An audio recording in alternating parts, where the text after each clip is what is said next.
Salve rapaziada, Zaber aqui, mais um vídeo para ZT Academy. Vou compartilhar uma trade que eu peguei aqui. Aqui tá o print, né? Executei em 1 minuto. Vou explicar o racional dela, mas pô, foi muito interessante. Nem por falar de ter sido take ou não. Eu fiz uma venda aqui, um stop bem mais generoso daqui do que uma trade mais refinada. Ele até foi pra cá, né, ele quase, né, me tirou aqui, mas depois deu uma movimentação boa, porque eu estava de olho no consumo dessas liquidez aqui, e eu achei que ele poderia vir mitigar alguma região mais abaixo, né. A gente tinha um Asian Lower que não foi consumido, apesar que assim, né, pela volatilidade desse asiático de hoje, eu nem achava que ele ia ser consumido, né, mas eu acho que poderia ter uma interação mais para baixo, por isso que eu fiz essa venda. Minha saída eu tinha encurtado para cá, ou até para cá, era um desses pontos minha saída. Aí acontece, quando ele fez isso aqui, eu ainda estava de olho, porque eu achei que ele poderia, né, só vir mitigar aqui uma região de oferta, tentar fazer mais um movimento bearish, né? Só que aí ele para e ele entra essa agressividade. Quando ele entra essa agressividade, eu fechei a operação, mais ou menos aqui nesse ponto, que deu aqui um R, um para um, quase um para um. E aí beleza, aí eu falei, bom, então eu tinha essa região, que era a região da abertura. Deixa eu tirar do print, que aí já fica mais fácil para ver. Então, aí eu tinha essa região aqui, que era a região da abertura, né? O preço abriu aqui, né? Ele foi, né? Gerou toda essa movimentação, e toda essa correção aqui foi referente a essa pernada, né? Então, ele tinha tirado esses topinhos, né?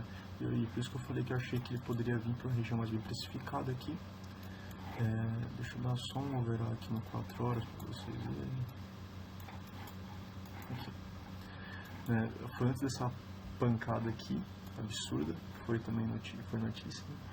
Mas a gente estava num cenário assim, o preço ele estava dando essa respirada. Eu achei que, tá vendo aqui, a gente tinha o Asian Lower, né? Então eu achei que poderia tirar esses topos, vir chegar uma região mais aqui abaixo. O meu alvo estava mais ou menos aqui, ó. Eu achei que ele poderia vir, mas enfim, acabou não vindo. Quando eu percebi que uma hora quebrou assim, já fiquei meio, inclusive, desconfiado da minha trade, por isso que eu nem deixei rolar muito. E acontece que a gente está aqui numa região de discount do high time frame, né, do mid time frame também. A gente tem essa interação bullish, né, e aí o preço ele vem exatamente nessa região aqui, ó, que foi uma região que fez um sweep, entrou um momento e teria essa liquidez aqui interna, né? Então teve um asiático forte aí, né, bem agressivo. E quando ele acaba quebrando aqui, ó, né, esse topo, eu fiquei meio pé atrás assim para fazer a venda, por isso que eu falei que eu nem estava buscando alvos muito grandes, né? Não estava vendo tipo fundos aqui e tal, seriam alvos mais internos.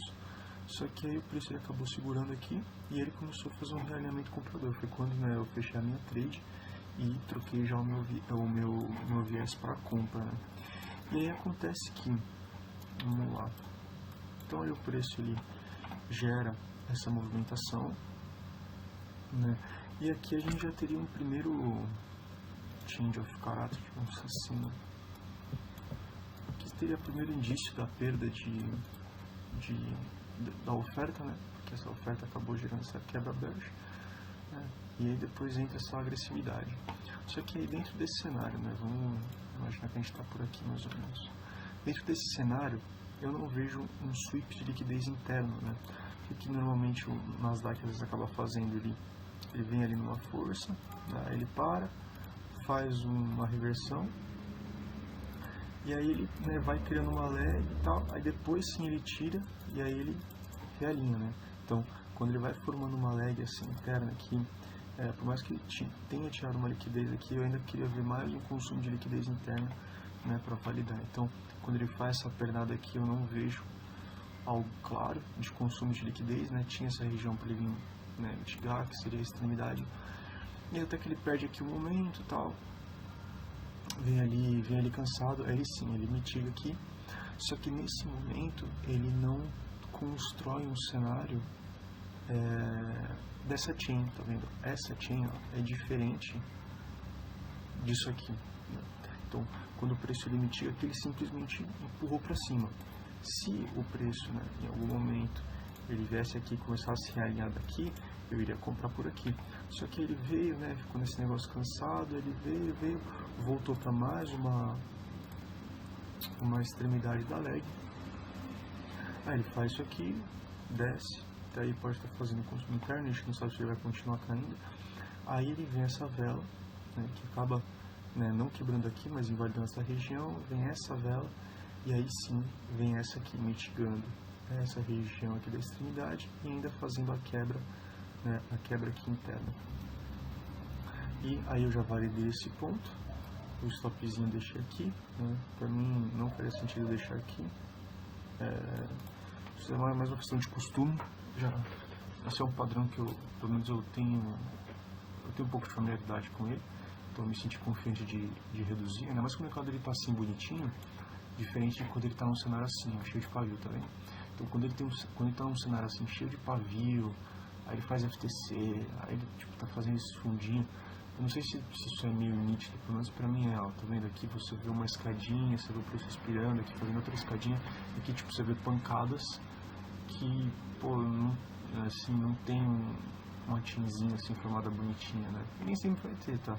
Por isso que eu acabei executando uma venda aqui, deixando um stop maior, mas eu prefiro cenários assim, né? Eu me identifico mais com cenários assim do que esses cenários que vão só pancando, né? E então aqui a gente já tem tudo ali alinhado. Então a gente tem uma pernada bullish, né, aqui. O preço ele não vem com o momento caindo, né? E até gera um momento aqui, mas enfim, aí tem essa região, como é uma região que sim, dá até ter uma indução, né? Mas eu sempre aguardo ali um realinhamento, nunca executo na região mesmo. E ele até foi um pouquinho mais para baixo, acabou tirando esse fundinho, aí ele gera essas duas agressividades, né? Aí ele retorna de novo, não renova o fundo, gera uma pancada sem oportunidade de capitalizar, pelo menos diante do meu operacional. E aí ele retorna de novo e aí sim ele forma ali a escadinha respeitando essas demandas, fazendo umas quebras internas de oferta importante. E assim, né, aqui você já tinha um alvo aqui bem nítido. Eu infelizmente não tive essa visão, tá? Mas não é que eu não tive essa visão, eu queria mais capitalizar mesmo, também porque como o mercado ele tá se movimentando muito, né, ele tá bem agressivo, tanto é que essa operação aqui abre com 2 lotes, né, no micro, então tipo, ele já gera um movimento bom, né, são os tops maiores e tem o problema do drawdown, trade drawdown, né, que opera em mês, então às vezes não dá pra você segurar uma trade aí pra 20, 30, 40 reais, porém, aqui seria bem válido ter deixado, mas tudo bem, né, em 5R já tinha inclusive batido a meta.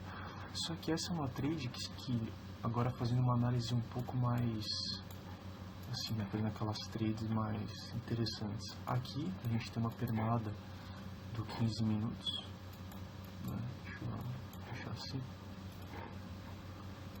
Então a gente tem uma pernada de 15 minutos que a gente teve um topo, né, que não renovou esse fundo, segurou numa boa região, uma região que fez um sweep de liquidez, teve reentrada de momento. Tinha um modelo de liquidez aqui, né, que é essas equal highs, e então você teria como alvo aqui, assim, isso foi notícia do Trump e tal, porém, independente de que a notícia só faz o que o movimento já ia fazer, né, então aqui seria uma trade muito boa para você deixar, inclusive até a protegida do diário, né, você tem toda essa liquidez interna, tá, mas você tem esse alvo primeiro, esse topo, né, do que você teria primeiro, vamos lá, esse alvo aqui, esse topinho, esse topo do M15, você tem um alvo aqui que seria essa raia desse asiático junto com a protegida, né? Não é muito bem protegida, mas enfim, é como ficou minha leg de referência. E você tem até aqui toda essa liquidez interna. E aí depois você pode, né, subir até mais. Foi uma trade que aí, ó, até aqui daria 100R, né? Mas enfim, o principal para mim, né, independente se pegou, né, pega tudo isso de R ou não, o importante para mim que eu mais gosto é de ver análises legais, assim, sabe? Porque foi um dia que, sendo bem sincero, eu fiquei meio incomodado que essa trade aqui não andou, porque o cara, pra mim fazia muito sentido, né, vim pra cá, mas naquela parada não, o mercado faz o que ele quer, mas eu fiquei meio, pô, não acredito, cara, tinha feito um ponto bom, eu controlei a trade, né, fiquei esperando até aqui, quando ele deu esse momento de agressividade, já defendi, tava com muita entrada de momento, né, tinha pra mim essa aqui era uma liquidez meio clara, assim, né, pra ser consumido, então, aí ele perdeu, tá, esse momento começou a agressivar, eu falei, putz, cara, não acredito, e aí apareceu essa oportunidade, foi uma excelente oportunidade, mas você vê que legal que trade interessante, porque por mais que ele não tenha pedido essa oferta aqui, ele vai criando ali um cenário comprador interno, né? Então às vezes é mais interessante você comprar por aqui, né, do que você querer comprar às vezes aqui no meio e ser sweepado, enfim. Então aqui era uma região que já tem uma confirmação, né? Ó, tem momento, retorna, tem momento de novo e aí na realinha. Então é uma trade bem legal aí que às vezes não sei como vai ser o dia de amanhã, mas pode ser que chegue em 100R essa trade, né? Eu já fechei, né? Já encerrei. Mas essa foi uma trade bem legal aí. E isso foi junto com o que eu tava vendo uma live lá que eu tenho aqui. E cara, precificação ajuda muito, tá? Então você vê que foi uma trade que não ter tirado esse topo aqui, tá, no dia anterior é algo que me deixa com o pé atrás, falei, pô, como é que não tirou esse topo? E ele é agressivo e você vê que numa região que ele vem do 15, né? Às vezes acontece isso comigo, às vezes eu fico muito dentro ali do 1 minuto, do low time frame, mas às vezes quando você dá um zoom out aí, você vai pro 5, você vai pro 15, né? Você viu que 1 hora tá fazendo, então, por exemplo, essa quebra de topo aqui com o corpo foi muito importante pra mim, tá? Porque eu tava vendo se ele ia fazer um FTC ou não, porque às vezes se ele faz um FTC é um sweep que ele pode continuar, mas quando ele quebra eu já não me sinto tão confortável. Também por isso eu acabei defendendo minha trade antes. Então, às vezes é bom, né, tirar o olho assim, né, dar uma afastada. E você vê, né, o preço aqui, ó, a gente chegando nessa região, toda essa região aqui do 5. Mitig e constrói uma time. Uma trade bem, nossa, bem clean mesmo. E é isso, espero que tenha ficado educativo aí.